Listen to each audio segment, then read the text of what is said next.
함께 읽은 요한계시록 3장 20절 말씀을 본문으로 기다림을 회복하라 라는 제목으로 말씀의 은혜를 나누기를 원합니다. 지금 이제 벌써 12월입니다. 2018년이 끝이 나고 있는데요. 사실 교회력이라고 해서 교회가 지키는, 교회가 또 기억하고 있는 교회력상으로는 원래 그 12월은 끝나는 해가 아니라 시작하는 해입니다. 교회력상으로 모든 교회의 일정은 12월부터 시작하는 게 원래 그 교회력상으로 맞습니다. 교회력으로 시작하는 날은 어떻게 시작하냐면 성탄절을 앞둔 4주간의 기간을 대림절로 지키면서 새해를 준비하고 또 새해와 더불어서 주님 오실 날을 기다리는 것으로 교회는 새롭게 새로운 출발선상에 서게 되는 거죠. 성탄절을 앞둔 4주간의 기간을 흔히 대림절 기간이라고 합니다. 비록 우리 교단은 이 대림절 기간을 따로 구별하여 지키진 않습니다만 마치 그 부활절을 앞두고 사순절 기간을 우리가 기억하는 것처럼, 그리고 고난주간을 함께 기념하면서 예수 그리스도의 십자가의 사랑과 은혜를 묵상하는 것과 같이 성탄절을 앞둔 4주간의 기간은 많은 교회들이 예수님께서 이 땅에 오셨던 것과 그리고 오실 예수님에 대한 기대를 가지고 함께 묵상하고 우리의 신앙을 점검하는 기간으로 삼고 있습니다. 대림절 기간은 4주간의 기간이지만 2주씩 2번으로 나누어서 그 의미를 부여하곤 합니다. 처음 2주간의 기간은 오신 예수님에 대한, 그 오신 예수님에 대한 감사와 구원의 감격을 회복하는 기간으로 삼고 있고, 그 이후 2주간의 기간은 오실 예수님에 대한 기대와 소망을 우리 가슴과 심령 가운데 채우는 기간으로 삼고 있습니다. 그렇게 해서 이 대림절 기간 전체는 일종의 기다림을 배우는 시간이라고 할 수 있습니다. 우리의 신앙에 있어서 기다림을 배우는 시간이 바로 이 대림절이라는 거죠. 2000년 전 이 땅에 오셔서 십자가에 달려 죽기까지 우리를 사랑하신 예수님께서 다시 오시길 바라는 그 소망과 그 설렘으로 우리 가슴이 다시 한 번 더 벅차 올라야 할 기간이 바로 지금 이 무렵 대림절 기간이라는 얘기입니다. 우리가 예수님을 기다리는 그 마음은 조급함이 아니라 기다림이어야만 합니다. 조급함이 아닌 기다림으로 우리의 심령을 채우는 일이 정말로 중요합니다.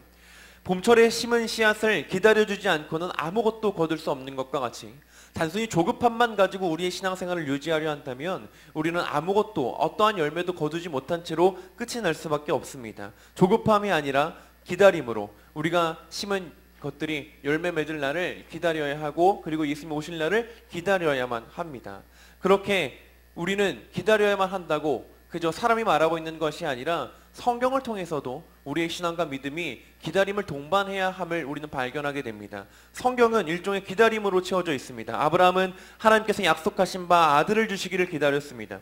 홍해를 건너 애굽을 나온 이스라엘 백성들은 약속의 땅 가나안의 발 디딜 날을 기다렸고, 바벨론에 의해 나라를 잃은 뒤에는 바벨론을 떠나 그 약속의 땅에 다시 돌아올 날을 이스라엘 백성들은 기다렸습니다. 그러나 동시에 그 안에서 기다림이 사라질 때마다 이스라엘 백성들과 아브라함 안에서, 이 성경 속의 인물들 안에서 하나님의 약속에 대한 기다림이 사라질 때마다 그들은 범죄했습니다. 아브라함은 약속의 때를 기다리다 지쳐서 가뭄을 피해 애굽으로 내려갔고, 출애굽한 이스라엘 백성들은 약속의 땅을 기다리다가 지쳐서 불평과 불만과 원망의 말을 쏟아냈습니다. 예루살렘으로 귀환할 날을 기다리다가 지쳤을 때 바벨론 포로지에 있었던 이스라엘 백성들은 바벨론의 종교와 문화에 동화되어서 하나님을 잊어버리고 말았습니다. 우리 안에, 우리의 신앙에 있어서 하나님의 말씀과 약속에 대한 기다림이 사라져버리면 그때 우리는 쉬이 범죄하고 하나님을 떠나게 된다는 얘기입니다. 신약의 문을 여는 마태복음 1장은 이렇게 시작합니다. 마태복음 1장 1절과 2절 말씀인데 우리 같이 한번 읽어보겠습니다. 함께 읽어보겠습니다.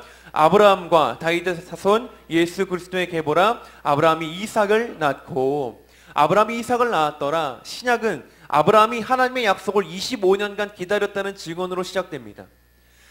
그리고 또 다른 한편으로 약속된 메시아 그리스도께서 오실 날을 수백 년, 수천 년간 기다렸다는 증언으로 신약은 시작합니다.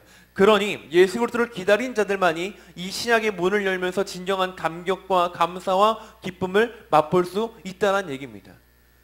마태복음 1장을 읽어나가기 시작하면서 아브라함이 기다렸던 그 기다림을 떠올리지 못하는 사람은, 그리고 이 메시아가 오실 날만을 수백 년, 수천 년간 이스라엘 백성들이 기다렸다는 것을 기억하지 못하는 사람들은 아무런 감흥도 받지 못한 채 그저 하나의 족보를 읽고 넘어가게 됩니다. 그러나 우리 안에서 분명한 기다림이 있고, 또 아브라함이 기다렸으며 이스라엘 백성들이 기다렸다는 사실을 알고 있다면 지금 이 마태복음 1장 1절과 2절이 던져주는 메시지는 분명 기쁨과 감격으로 이어질 수밖에 없는 충격적인 메시지라는 겁니다. 바로 기다렸던 그 예수 그리스도께서 이 땅에 오신다는 것을 알리는 대목이기 때문에 그렇습니다.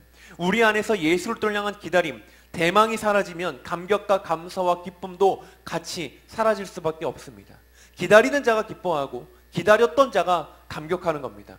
현실의 문제를 바라보고 조급해하고 그 문제 앞에서 넘어져 버리는 사람들이 아니라, 현실의 유혹에 빠져서 조급한 걸음을 옮기다가 사망의 문턱에 이르는 사람들이 아니라 끝까지 기다리는 자들이 감격하며 기뻐할 수 있다는 얘기죠. 하나님은 우리의 연약함을 아십니다. 우리가 기다리지 못한 채 문제 앞에 넘어져 버리고 현실의 유혹에 빠져서 사망의 문턱에 이른 모든 우리의 삶의 연약한 부분들, 우리의 심령의 연약한 부분들을 하나님은 당연히 알고 계십니다. 하나님께서 성경을 통해서 그래서 우리에게 분명하게 알리시는 것이 있는데, 그것이 무엇이냐면 우리만 기다려야 하는 것이 아니고 하나님 역시도 우리를 기다리고 계시다라는 사실입니다.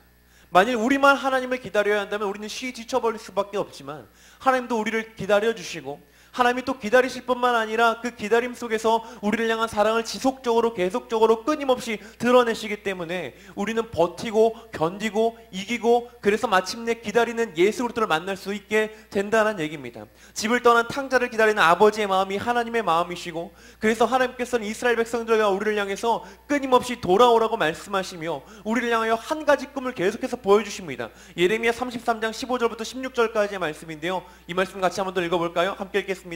그날 그때에 내가 다윗에게서 한 공의로운 가지가 나게 하리니 그가 이 땅에 정의와 공의를 실행할 것이라. 그날에 유다가 구원을 받겠고 예루살렘이 완전히 살 것이며 이 성은 여호와는 우리의 의라는 이름을 얻으리라. 하나님은 이스라엘 백성들에게 이렇게 말씀하십니다. 그날 그때에 메시아가 올 거다라고 말씀하셔요. 예수님도 올 거다, 예수님이 오실 거다. 그런데 이 말씀을 주시는 것은 너희가 기다려야 한다라는 메시지일 뿐만 아니라 하나님 역시도 이스라엘의 회복의 때를 기다리고 계시다라는 메시지를 이스라엘 백성들에게 던져주신 거였다는 겁니다. 그러니 지금 이스라엘 백성들에게 말씀하시는 기다림 요청은 하나님이 갖고 계신 기다림에 너희도 참여하라는 겁니다. 지금의 현실은 바벨론 포로지에서 억압받고 궁핍하고 그 생활이 여력이 없는 상황이지만, 그러나 하나님이 갖고 계신 구원의 날에 대한 기다림을 너희도 품고서 바벨론 땅에서의 그 포로지에서의 생활을 견디라는 얘기인 거죠. 오늘 본문 말씀을 다시 한 번 더 보시면 그 기다림을 이렇게 이어가고 계신 걸 보게 됩니다. 자, 다시 한 번 더 읽어보겠습니다. 함께 읽겠습니다. 볼지어다 내가 문 밖에 서서 들으노니 누구든지 내 음성을 듣고 문을 열면 내가 그에게로 들어가 그와 더불어 먹고 그는 나와 더불어 먹으리라. 이 말씀이 무엇을 우리에게 보여주고 있는 겁니까? 볼지어다 내가 문 밖에 서서 두드리노니, 예수님께서 지금 문 밖에 오셔서 문을 두드리면서 우리를 기다리고 계신 것을 보여주고 계신 겁니다. 예수님이 이미 와 계십니다.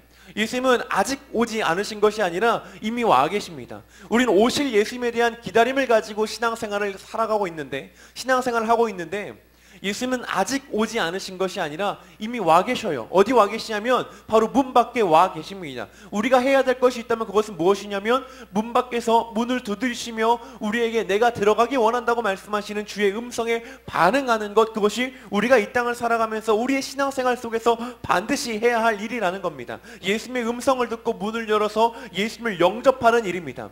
믿지 않던 자들만이 예수님을 영접할 것이 아니라 믿는 자들, 예수님의 오심을 기다리는 모든 자들 들은 예수님의 음성을 듣고 그 영접할 때를 기다리며 영접하기를 사모해야 하고 문을 열어야 한다는 얘기입니다. 새로 오신 새신자분들에게만 영접하고 모십시오라고 축복하고 권유하는 것이 아니라 매 순간 예배할 때마다 내 마음과 내 심령의 문을 두드리시는 주의 음성에 반응할 수 있어야 한다라는 얘기죠. 만일 정말 예배 가운데 예수를 향한 기다림과 갈급함을 가지고 나왔다면 그 음성을 듣고 문을 여는 일은 그리 어려운 일이 아닐지도 모릅니다. 그러나 문제는 우리는 늘 어려워한다라는 거예요. 예수님의 음성에 반응하는 것을 너무나도 어려워한다라는 얘기죠. 지금 이 순간에 우리가 예배하기 위하여 나왔고, 그래 오늘은 말씀을 통해서 기도하는 가운데 회복되어야지, 내 문제와 어려움들을 가지고 나왔지만 주님 만나야지, 이 마음 다 한 번씩은 생각하면서 나오시지 않으셨습니까? 그런데 정작 예배 가운데 나와서 예배 드리고 나서 끝나고 돌아갈 때 어떤 마음으로 돌아가십니까? 은혜로 충만해서 감사와 감격과 기쁨이 넘쳐나서 돌아가십니까? 아니면 오늘 내가 왜 여기 왔을까라는 생각을 하면서 허망한 마음으로 돌아가십니까? 우리는 분명히 부푼 꿈과 기대를 안고 왔지만 많은 예배 속에서 허망한 마음으로 돌아갈 때가 너무 많다라는 거예요. 우리의 마음은, 우리의 심령은 솔직한 말로 정말로 주의 음성에 반응하고 싶은데 반응하지 못한 채 끝나는 예배가, 반응하지 못한 채 끝나는 시간들이 너무나도 많았다는 얘기입니다. 문을 두드리시는 예수님의 음성이 들리지 않고 우리 안에서도 예수님을 향한 갈급함과 기다림의 열정이 쉬이 사라져버리곤 합니다. 때론 예배의 자리에 와서도 주님과의 만남에 집중하기보다는 예배를 마치고 삶의 자리로 돌아가 바삐 살 궁리만 하고 있는 내 모습도 발견하더라는 거예요. 새벽 예배가 끝나고 집에 들어가서 밥을 해야지, 출근 준비를 해야지, 그 이유를 생각하느라 지금 이 순간 주님과의 만남에 집중하지 못하는 모습들도 우리 안에 있다는 얘기죠. 근데 그것이 비단 우리만의 이야기는 아니고 우리만의 문제는 아니었던 모양입니다. 오늘 우리가 함께 읽은 요한계시록 3장 20절의 말씀은 사실 라오디게아 교회를 향한 책망과 또 축복과 성령의 말씀 속에 담겨져 있는 대목입니다. 라오디게아 교회가 하나님 앞에 이런 일로 책망을 받습니다. 요한계시록 3장 15절 말씀에 내가 내 행위를 아노니 네가 차지도 아니하고 뜨겁지도 아니하도다. 네가 차든지 뜨겁든지 하기를 원하노라. 라오디게아 교회를 향한 책망의 말씀은 이렇습니다. 너희가 차지도 아니하고 뜨겁지도 아니하다라는 거예요. 대체 왜 이렇게 됐을까요? 왜 라오디게아 교회가 열정을 잃어버리고 하나님 앞에서의 어떤 뜨거움을 잃어버리고 하나님 앞에서의 온전함을 잃어버리고 왜 이렇게 식어져가고 있으며 그 열정과 기다림을 잃어버리고 있었냐라는 겁니다. 거기에 대해서 이렇게 말씀합니다. 요한계시록 3장 19절 말씀인데요. 자, 같이 한번 읽어보겠습니다. 무릇 내가 사랑하는 자를 책망하여 징계하노니 그러므로 네가 열심을 내라 회개하라. 하나님께서 말씀하신 것은 무엇이냐면 지금 라오디게아 교회는 회개가 필요하다라는 거예요. 열심을 내야 하고 회개가 필요하다. 그래야만 열정과 기다림을 회복할 수 있다라고 말씀하십니다. 간단한 문제입니다. 열정이 사라졌으면 회개하면 됩니다. 하나님을 향한 기다림과 갈망과 갈급함이 사라져가면 회개하면 된다는 얘기예요. 그런데 문제는 무엇을 회개해야 하냐라는 겁니다. 라오디게아 교회를 향한 책망의 말씀을 잘 들어보면 라오디게아가 어째서 기다림의 열정을 잃어버렸는가를 설명해주는 대목이 나타납니다. 그게 17절 말씀인데요. 자, 우리 또 같이 한번 읽어보겠습니다. 함께 읽겠습니다. 내가 말하기를 나는 부자라 부요하여 부족한 것이 없다 하나 내 곤고한 것과 가련한 것과 가난한 것과 눈먼 것과 벌거벗은 것을 알지 못하는도다. 이렇게 말씀하십니다. 네가 말하기를 나는 부자라 부요하여 부족한 것이 없다 하나 내 곤고한 것과 가련한 것과 가난한 것과 눈먼 것과 벌거벗은 것을 알지 못하는도다. 라오디게아 교회가 어째서 기다림의 열정을 잃어버렸으며 예수 그리스도를 사모하는 마음을 잃어버렸으며 그 열심을 상실해가고 있었는가에 대한 이렇게 말씀하시는 거예요. 세상에 취해서 영적 갈급함을 잃어버리고 스스로 부유하다고, 스스로 안전하다고, 스스로 이 정도면 됐다고 착각하고 있었다는 얘기입니다. 기다림의 반대말은 조급함 같지만 사실 조급함이라는 것은요, 나태함과 안일함의 또 다른 이름에 지나지 않습니다.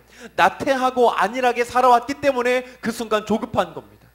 만약 나태하고 안일하게 살지 않았다고 한다면, 우리가 성실한 기다림을 가지고 우리의 신앙생활을 이어왔다면 조급해 할 이유가 없습니다. 그러나 조급한 이유가 뭡니까? 나태하고 안일했기 때문에 그래요. 어떤 부분에서 나태하고 안일했던 겁니까? 영적인 부분에서 나태하고 안일했던 겁니다.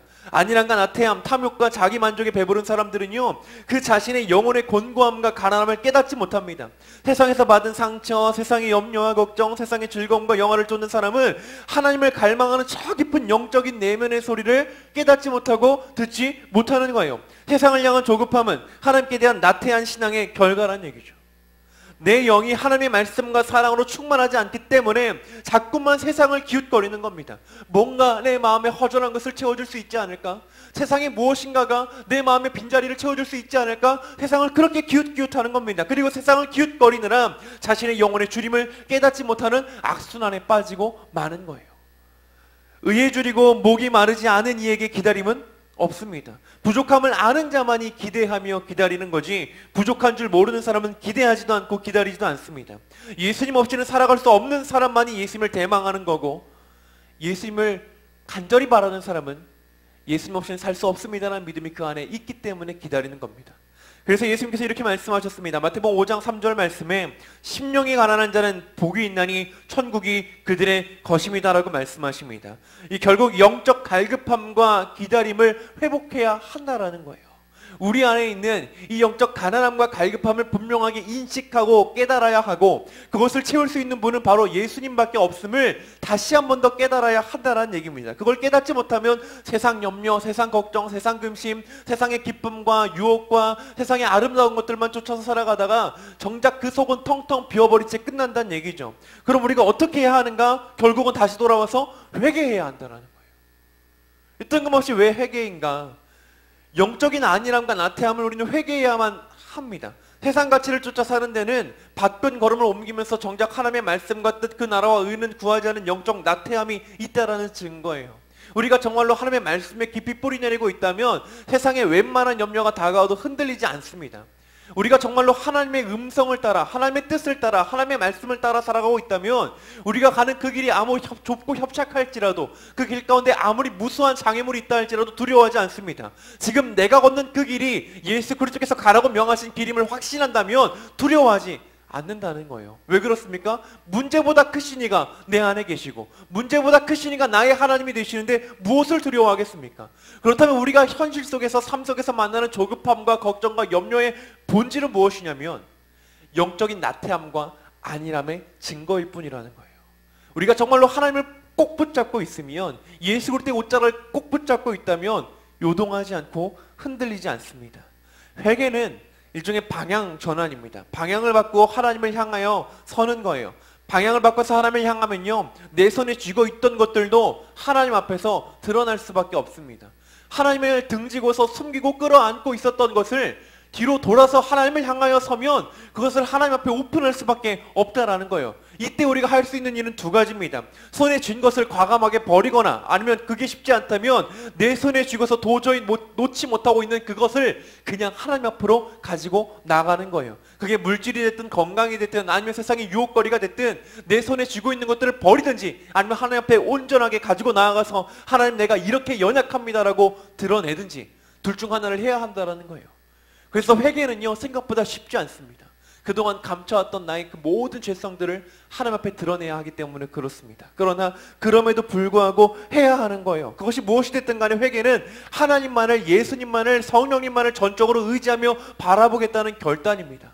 하나님, 내가 지금 이것을 도저히 손에서 놓기 어려울 만큼 나의 믿음은 연약하지만, 그러나 하나님, 나 이걸 어떻게든 버리든 아니면 하나님께 정말로 내어 맡기든 내가 돌이켜서 하나님만 의지하면서 살기 원합니다라는 결단, 그 마음에 있는 작은 겨자씨만한 믿음이 바로 회개로 이어지는 겁니다. 그렇게 더럽혀진 마음과 영혼을 하나님 앞에 비워내고 씻겨낼 때 비로소 우리 안에 기다림과 갈급함이 회복되어져 가는 것을 경험하게 된다는 거죠. 오늘 우리의 마음을 가장 힘들게 하는 문제는 무엇입니까? 오늘 이 시대를 살아가는 우리 자녀들과 여기 앉아 계신 성도님들의 가슴을 가장 힘겹게 하는 문제는 어떤 것들입니까? 대부분 먹고 사는 문제 아닙니까? 무엇을 먹을까? 무엇을 마실까? 무엇을 입을까에 본질적으로 담겨져 있는 문제가 이런 거 아닙니까? 우리가 염려하는 대부분은 이런 것들 아닙니까? 그런데 그래서 우리가 그렇게 기도하기를 물질의 축복을 위해서, 건강의 축복을 위해서 많이들 기도하는 거 아닙니까? 그러나 정말 우리 기도 가운데 가장 격렬하게 선포되어야 할 것은 무엇이냐면 예수님을 알고 갈급한 심령이 예수님의 사랑으로 채워지기를 기도하는 것인 줄 믿습니다. 내 눈앞에 다가온 문제는 분명히 표면적으로는 물질의 문제예요. 우리 앞에 다가온 문제는 표면적으로는 육신의 질병의 문제라고요. 근데 본질적으로는 영적인 문제라는 얘기입니다. 그 영적인 문제 어디서 해결할 겁니까? 결국은 예수님 앞에, 십자가 앞에 나아가는 수밖에 없는 거죠.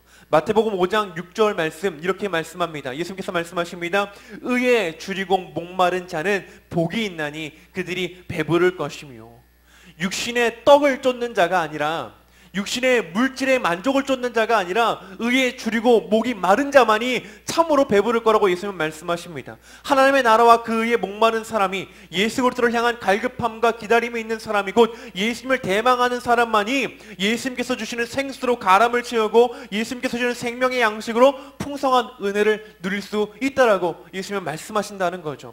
그래서 마태복음 5장 3절 말씀, 우리 같이 이 말씀 다시 읽어볼까요? 함께 읽겠습니다. 심령이 가난한 자는 복이 있나니 천국이 그들의 것이며. 우리의 심령이 가난함이 오히려 우리가 천국에 가고 그 천국을 오늘 이 땅 가운데 누리면서 살아가기 위한 지름길이 된다는 얘기입니다. 마지막으로 이 말씀만 같이 읽고 마치기를 원합니다. 요한계시록 21장 3절에서 4절 말씀인데요. 우리 이 말씀 천천히 같이 합독해 보겠습니다. 함께 읽겠습니다. 내가 들으니 보좌에서 큰 음성이 나서 이르되 보라, 하나님의 장막이 사람들과 함께 있음에 하나님이 그들과 함께 계시리니 그들은 하나님의 백성이 되고 하나님은 친히 그들과 함께 계셔서 모든 눈물을 그 눈에서 닦아주시니 다시는 사망이 없고 애통하는 것이나 곡하는 것이나 아픈 것이 다시 있지 아니하리니 처음 것들이 다 지나갔음 이러라. 아멘. 이렇게 말씀하십니다. 하나님께서 함께 계시니, 하나님께서 함께 계시사 그 눈물을 닦아주시니라고 말씀합니다. 우리 손에 세상적인 어떤 것이 쥐어져 있기 때문이 아니고 세상적인 어떤 것을 쥐어주심으로 응답해 주셔서가 아니고 하나님께서 친히 함께 계실 때 그때 우리의 눈물이 걷어지고 우리 안에 참된 평안과 안식이 생겨나는 줄을 믿으시길 바랍니다. 지금 이 순간에도 주님이 우리의 심령의 문을 두드리고 계십니다. 이제 문을 열고 모셔드려서 하나님과 함께 사는 삶을 간절히 기대하고 소망하시기를 부탁을 드립니다. 그렇게 기도하며 나아가실 때 주님께서 오늘 우리가 흘리고 있는 눈물도 닦아주실 줄 믿습니다. 기도드리시겠습니다. 사랑의 하나님 감사합니다. 예수 그리스도께서 2000년 전 이 땅 가운데 오시사 죽기까지 우리를 사랑하여 주신 그 은혜로 말미암아 오늘 우리가 감사하며 감격하며 예배하였습니다. 그리고 이제 우리가 오실 주님을 바라보며 기대하며 소망 가운데 걸음을 옮겨 나아가길 원합니다. 우리의 소망은 물질과 건강과 이 세상의 어떤 가치에 있는 것이 아니오 오실 예수 그리스도만이 우리의 참된 소망과 우리가 마땅히 살아가야 할 이유요 길이요 진리요 생명 되시는 줄을 믿사오니 주님 앞에 나아가 기도하고 부르짖는 가운데 잃었던 소망을 회복하는 역사가 일어나게 하여 주옵소서. 절망의 현실 속에서 소망 되신 주님을 바라보는 믿음이 우리 안에 있기를 원하오니 주여 이 시간 우리 가운데 친히 함께하여 주셔서 우리의 마음의 모든 연약한 것들을 덮어주시고 가려주시며 깨끗하고 정결하게 씻겨주시사 온전한 마음과 믿음으로 주 앞에 설 수 있도록 도와주시옵소서. 오늘 기도하며 나아갈 때 회개하며 나아가기 원합니다. 나태하고 안일했던 신앙과 믿음을 반성하며 주 앞에 다시 한번 더 결단하기를 주여 우리가 성실하게 주의 백성으로서의 삶을 감당하기 원한다고 기도하고 부르짖기를 원합니다.